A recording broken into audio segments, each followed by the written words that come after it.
बोला, इस बात का शंकर को कष्ट हुआ। जिस पर आपका सबसे ज्यादा प्रेम है, जिस पर आपका सबसे ज्यादा भरोसा है, ऐसे व्यक्ति के प्रति कभी आप जीवन में झूठ बोल जाओ, कभी कपट कर जाओ, कभी कोई बात छुपा जाओ, तो सबसे बड़ा कष्ट तब होता है। शंकर ने नेत्र बंद किए। सारी घटना जब जानी तो शंकर सोचने लगे क्या करूं। और जब सोचने लगे तो भीतर से भगवान की प्रेरणा हुई। जिस शरीर से सती से अपराध बना, वो शरीर अब मुझे अपने अर्धांग में बिठाने के, अपने वाम अंग में बिठाने के लायक मुझे नहीं लगता, शंकर को लगा। तब शंकर देखे उधर ध्याना, तब शंकर देखे उधर ध्याना, तब शंकर देखे उधर ध्याना, तब शंकर देखे उधर ध्याना, सती जो कीन चरित्र सब जाना, सती जो कीन चरित्र सब जाना। संपूर्ण चरित्र जानने के बाद निर्णय किया शंकर ने, यही तन सती ही भेंट मोहि नाही। अब ये शरीर से अर्धांगिनी रूप में मैं सती को स्वीकार नहीं करूंगा। शंकर जी ने मन ही मन संकल्प कर लिया। बाबा मानस में वर्णन किए। यहाँ से शंकर ने एक बार सती को भी बताया नहीं मैंने क्या प्रण किया है, क्या त्याग किया है, क्या संकल्प लिया है। केवल मन से संकल्प लिया, आगे चल गए। कैलाश पर शंकर आए, बाबा मानस में दर्शन करा रहे हैं। शंकर जी को लगा अगर जागृत रहा तो कभी ना कभी सुबह से शाम तक सती जी के लिए निकल जाएगा कि मैंने तुम्हारा त्याग कर दिया।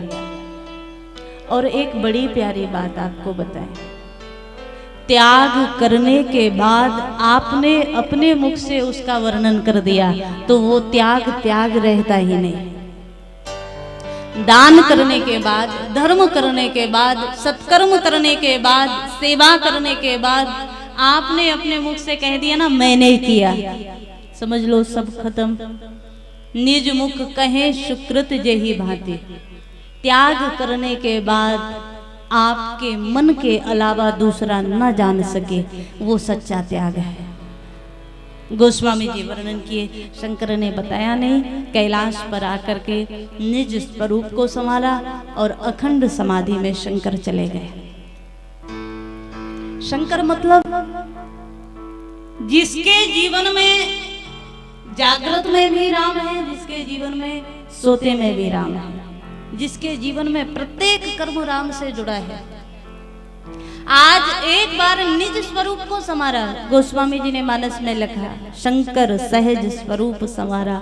अपने सहज स्वरूप को स्मरण किया शंकर ने, मैं क्या हूँ।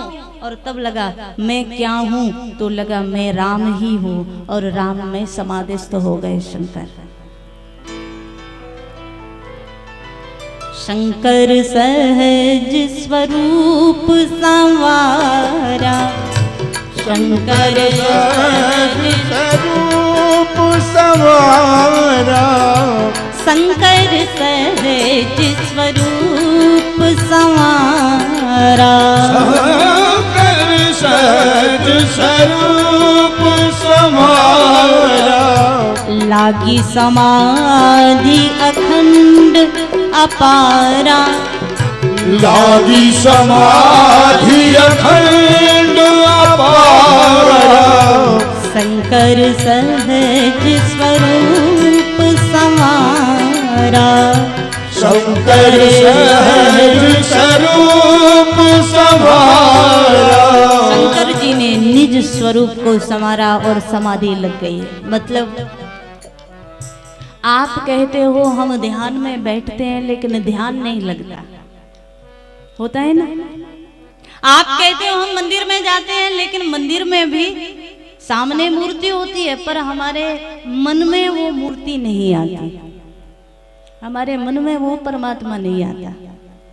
कारण एक बार आप 24 घंटे में से केवल एक बार अपने स्वरूप का चिंतन शुरू कर दो, तुम जहां रहोगे वहां ध्यान लगना शुरू हो जाएगा।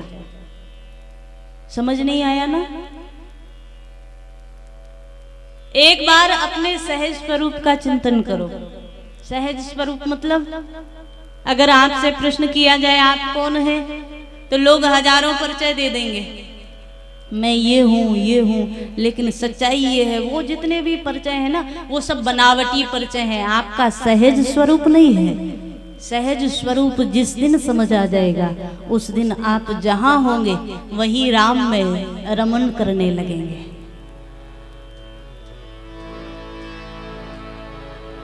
सब देवों में हो भोले भाले, हे डमरू वाले, हे डमरू वाले।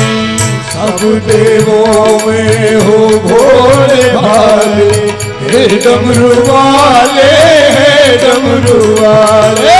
शंकर जी वो है निज स्वरूप का स्मरण कर किया तो समाधि में चले गए।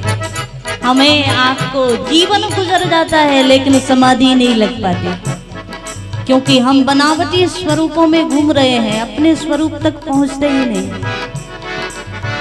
खेल तुम्हारे जग से निराले, हे डमरू वाले, हे डमरू वाले। खेल तुम्हारे जग से निराले, सभी डमरू वाले, हे डमरू वाले। खेल तुम्हारे जग से निराले, हे डमरू वाले, हे डमरू वाले। खेल तुम्हारे जग से निराले, हे डमरू वाले, हे डमरू वाले। सब देवों में हो भोले भाले, हे डमरू वाले, हे डमरू वाले। सब देवों में हो भोले भाले, हे डमरू वाले,